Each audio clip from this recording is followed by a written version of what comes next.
Saint de Dieu, précieux et bien-aimé, que la grâce et la paix vous soient données de la part de Dieu notre Père et du Seigneur Jésus-Christ. Amen. Le texte pour notre méditation aujourd'hui vient du 5e chapitre de la lettre aux Hébreux, versets 1 à 10. La lettre aux Hébreux est une prédication destinée à un groupe de chrétiens à majorité juive qui vivaient avant le siège de Jérusalem, avant la destruction du temple en l'année 70. Imaginez les changements pour les Juifs devenus chrétiens.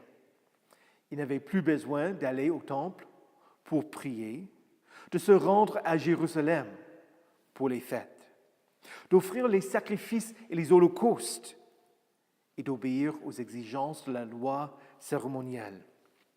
Pourtant, la foi chrétienne n'est pas un rejet de leur héritage, mais son accomplissement. Christ est l'accomplissement de la loi, lui-même étant le souverain sacrificateur du peuple de Dieu. Les 4 premiers versets de notre épître rappellent aux chrétiens le rôle du souverain sacrificateur. Dieu a établi le rôle du prêtre dans l'Ancien Testament afin que son peuple ait accès à lui pour le pardon de ses péchés. Quant aux prêtres, ils étaient des hommes pris parmi le tribut de Lévi pour présenter des offrandes et des sacrifices quotidiens. Le grand prêtre était choisi parmi l'ensemble des prêtres pour faire face à ses responsabilités pendant un an, y compris pour le sacrifice le jour des expiations. Un homme n'avait pas à se vanter, comme tenta de l'affaire Corée, quand il s'est révolté contre Aaron. Ce n'était pas au peuple non plus de choisir le souverain sacrificateur. Dieu le choisissait à travers le peuple. Ainsi, le verset 4 dit « Personne ne peut s'attribuer l'honneur de cette charge, à moins d'être appelé par Dieu, comme l'a été Aaron. » Le souverain sacrificateur lui-même était un pécheur, nécessitant que ses propres péchés soient expiés et pardonnés avant d'offrir les sacrifices du peuple. C'est ainsi qu'il avait de la compréhension pour les personnes ignorantes qui ne reconnaissaient pas les graves conséquences de leurs péchés et pour les égarés qui s'étaient éloignés du chemin de l'Éternel. Le mot traduit par « il a de la compréhension » implique que le grand prêtre agissait avec gentillesse et douceur envers ceux qui n'ont pas été délibérément rebelles. Le rôle du grand prêtre était d'éloigner le peuple de son péché, tout en reconnaissant la gravité du péché, que le salaire du péché, c'est la mort. Le réconfort qu'offre la lettre aux Hébreux, c'est que Dieu a envoyé Jésus comme souverain sacrificateur.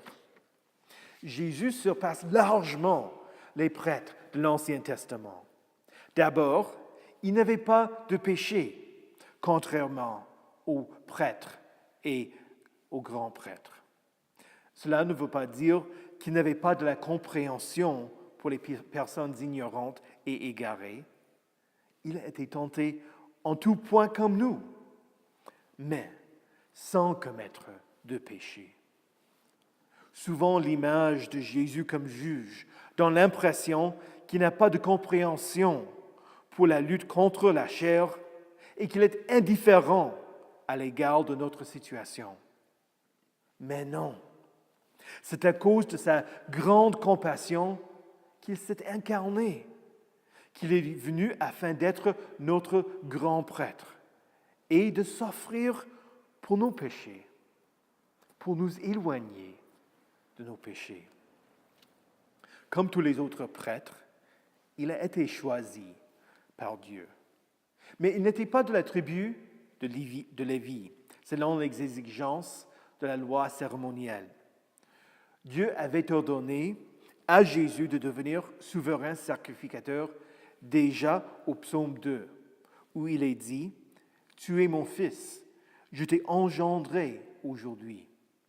Et au psaume 110, où il est dit « L'Éternel l'a juré, et il ne se rétractera pas, tu es prêt pour toujours, à la manière de Melchisédek ».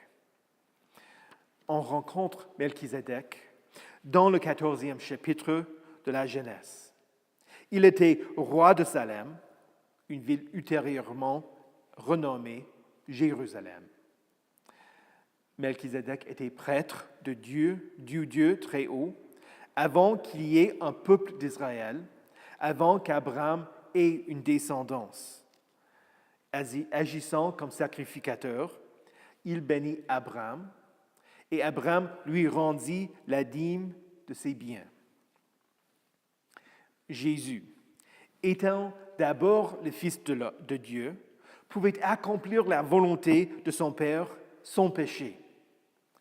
Étant loin, prêtre de l'ordre de Melchisédek, Jésus n'était pas assujetti aux exigences de la loi cérémonielle. Bien entendu, il était obéissant à la loi, comme il dit qu'il ne disparaîtra pas de la loi un seul iota ou un seul trait de lettre jusqu'à ce que soit accompli, jusqu'à ce que tout soit arrivé. Mais Jésus a pu toucher le lépreux, la jeune fille morte, la femme atteinte d'une perte de sang depuis 12 ans. Il pouvait les toucher et les guérir sans avoir à s'inquiéter de devenir impurs selon les exigences de la loi. Il y avait un autre avantage du fait que Jésus est un prêtre de l'ordre de Melchisédek. La loi cérémonielle limitait le service du souverain sacrificateur à 1 an. Comme Jésus n'est pas assujetti à cette règle, il est éternellement le souverain sacrificateur et, ayant offert un seul sacrifice pour les péchés, il s'est assis pour toujours à la droite de Dieu. Et voici, à présent, à la meilleure nouvelle concernant Jésus, souverain sacrificateur. La vie entière de Jésus a été une vie sans péché. Un sacrifice dont l'odeur est agréable à Dieu. Écoutez bien les versets 7 et 8 qui décrivent son service. Pendant sa vie terrestre, Jésus a présenté avec de grands cris et avec larmes des prières et des supplications à celui qui pouvait le sauver de la mort, et il a été exaucé à cause de sa piété. Ainsi, bien qu'étant fils, il a appris l'obéissance parce qu'il a souffert. Jésus a pris le rôle d'intercesseur pour nous. Les rabbins distinguaient 3 genres de prières. Des prières à voix basse, des prières à voix haute et de grands cris avec larmes. Bien que toute la vie de Jésus ait été marquée par la prière, ce verset nous renvoie aussi bien à sa prière dans le jardin de Gethsémani, au moment où Jésus s'écria d'une voix forte, « Eli, Eli, lama sabachthani », c'est-à-dire « Mon Dieu, pourquoi m'as-tu abandonné ?» Et à Marc chapitre 15, verset 37, qui dit « Jésus poussa un grand cri et expira ». Le grand cri de Christ crucifié, le souverain sacrificateur, est à remarquer parce que d'habitude, les victimes de crucifixion meurent de suffocation et n'ont pas la capacité de crier fortement. Mais voilà la façon que Jésus est mort. Le texte dit que Jésus a été exaucé à cause de sa piété et qu'il a appris l'obéissance parce qu'il a souffert. À ce stade, il est important que vous fassiez attention si vos pensées sont ailleurs. Il faut que je vous parle d'une nuance importante qui est perdue dans la traduction. Elle est liée au mot grec akouo, comme le mot acoustique que vous connaissez, que l'on écoute. Le mot exaucer a comme racine le mot akouo. Ça veut dire que le Père a écouté les prières de Jésus, le cri de notre souverain sacrificateur quand il a prié Psaume 22. Et le Père a répondu favorablement parce que Jésus s'est plié à la volonté de son Père en raison de sa piété. Le Père a exaucé les grands cris de Jésus pour son peuple. Non pas parce que Jésus était son Fils, mais parce que Jésus avait écouté lui-même la parole de Dieu et a agi selon ses exigences. Le texte dit, « Bien qu'étant Fils, il a appris l'obéissance parce qu'il a souffert. » Le mot « obéissance » dans le texte vient aussi de la racine « akouo ». Ce n'est pas seulement que Jésus était obéissant, mais qu'il avait écouté la parole de son Père et qu'il a agi conformément à cela.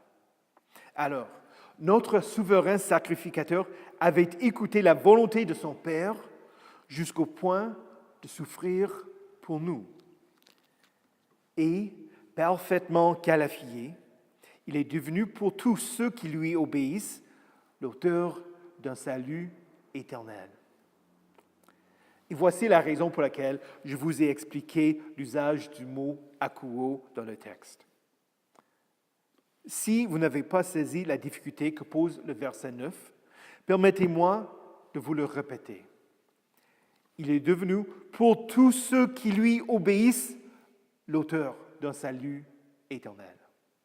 Si on n'a pas bien compris le sens de ce texte, il paraît qu'on est sauvé par nos œuvres, par notre obéissance. Il semble que la lettre aux Hébreux dit qu'on est sauvé par ce que l'on fait.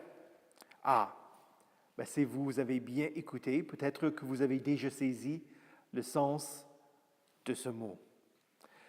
Encore, le mot « obéisse » est lié au mot « akouo ». Alors, nous ne sommes pas sauvés par notre obéissance, mais en écoutant la parole de notre Dieu, en écoutant la parole de la vie, qui crée dans nos cœurs la foi en Jésus, l'auteur d'un salut éternel.